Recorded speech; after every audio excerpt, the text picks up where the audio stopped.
तो दोस्तों 2020 में सिलिकॉन वैली बैंक को एक one of the most innovative और सक्सेसफुल बैंक माना जा रहा था। और ऐसा इसलिए हुआ क्योंकि सिलिकॉन वैली बैंक ज़्यादातर स्टार्टअप्स को लोन देने के लिए तैयार रहती थी।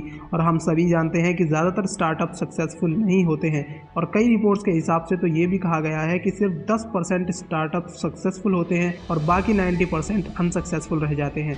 और क्योंकि 2020 में कोरोना के चलते ज़्यादातर बिजनेस पर ताला लग गया था, इसलिए उस टाइम पर स्टार्टअप्स बहुत ज़्यादा पैसा छाप रहे थे और उन स्टार्टअप्स में से भी टेक स्टार्टअप्स कुछ ज़्यादा ही प्रॉफिट निकाल रहे थे। और इसी साल सिलिकॉन वैली बैंक ने बहुत से नए स्टार्टअप्स को फंडिंग प्रोवाइड की थी ज़्यादा रिटर्न्स के चक्कर में। और सिलिकॉन वैली बैंक 50% से ज़्यादा यूएस के टेक्नोलॉजी और हेल्थ केयर स्टार्टअप्स को फंडिंग दे चुका था, जो कि एक बहुत बड़ा नंबर है। और सिलिकॉन वैली बैंक स्टार्टअप्स की नंबर 1 पसंद बन चुका था यूएसए में, क्योंकि ये बैंक पूरा सपोर्ट दिखाता था हर एक स्टार्टअप कंपनी को और बाकी बैंक रिस्क की वजह से उतना सपोर्ट नहीं दिखा पाते थे इन कंपनीज को।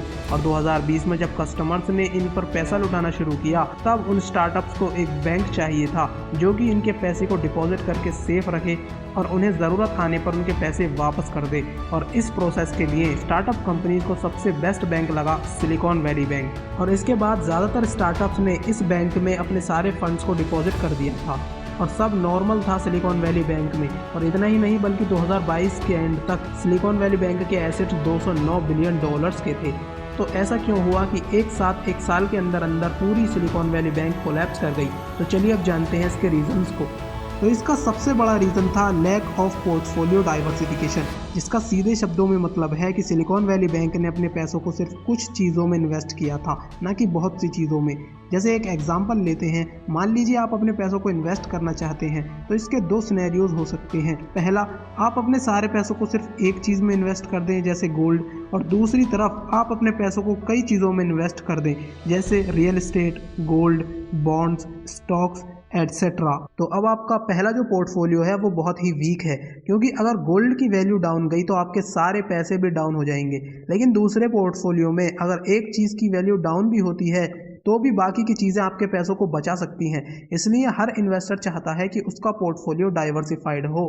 तो अब वापस आते हैं टॉपिक पर। तो सिलिकॉन वैली बैंक ने सिर्फ कुछ चीज़ों में अपने पैसों को इन्वेस्ट किया था, जिसमें सबसे बड़ा परसेंटेज था बॉन्ड्स का। तो बॉन्ड्स को सिंपल लैंग्वेज में मैं आपको बताऊं तो ये गवर्नमेंट या कंपनीज मार्केट से पैसा उधार लेने के लिए निकालती हैं। और गवर्नमेंट बॉन्ड्स को बहुत ज़्यादा सिक्योर माना जाता है, क्योंकि इसमें गवर्नमेंट की गारंटी होती है।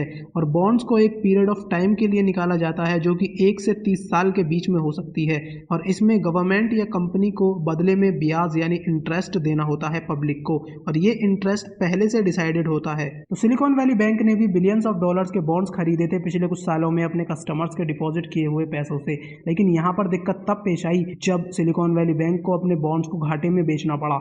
और ऐसा क्यों हुआ? उसकी वजह थी स्टार्टअप्स। तो जो पैसा सिलिकॉन वैली बैंक के पास डिपॉजिट था, उसमें ज़्यादातर पैसा स्टार्टअप्स का था। और पिछले साल जब स्टार्टअप कंपनीज को लॉसेज होने शुरू हुए, तब उन्होंने सिलिकॉन वैली बैंक में पड़े अपने डिपॉजिट्स को निकालना शुरू कर दिया था, ताकि वो जो लॉसेज हो रहे हैं उनकी कंपनी में, उसकी भरपाई कर सकें। और ऐसा इकोनॉमी के स्लो डाउन होने की वजह से हुआ था। और इसी टाइम पर सिलिकॉन वैली बैंक को अपने बॉन्ड्स को लॉसेज में बेचना पड़ा, ताकि वो अपने कस्टमर्स को उनके पैसे वापस दे पाए। और सिलिकॉन वैली बैंक ने अपने बॉन्ड्स को पूरे $1.8 बिलियन के लॉस पर बेचा था, ताकि जो कस्टमर्स विड्रॉल कर रहे हैं उन्हें कोई परेशानी ना आए।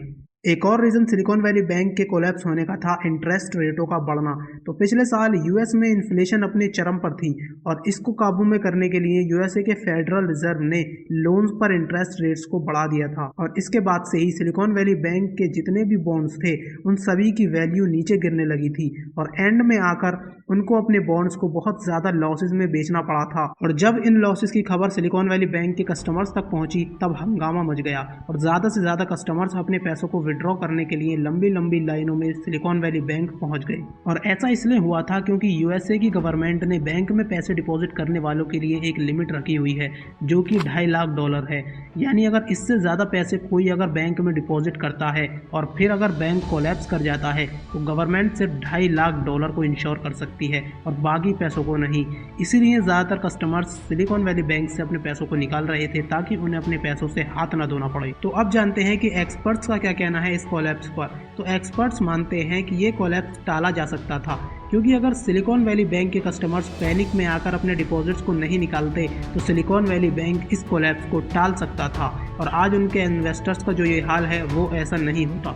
तो अब बात करते हैं कि क्या क्या अपडेट्स आई हैं सिलिकॉन वैली बैंक के कोलैप्स में। तो संडे को यूएसए के एफडीआईसी ने अनाउंस किया कि सिलिकॉन वैली बैंक के लगभग हाफ से ज़्यादा एसेट्स को फर्स्ट सिटीजन्स बैंक अक्वायर करेगा और ये डील $72 बिलियन के एसेट्स के लिए हुई है और फर्स्ट सिटीजन्स बैंक को $16.5 बिलियन के डिस्काउंट पर मिली है ये डील।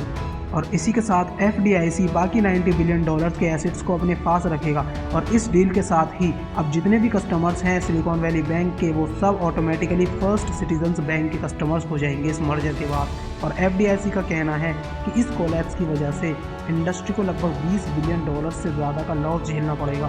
तो thanks for watching the video. I hope आपको ये वीडियो पसंद आया होगा। अगर आपको और किसी टॉपिक के बारे में जानना है तो let me know in the comment and until the next video, bye bye.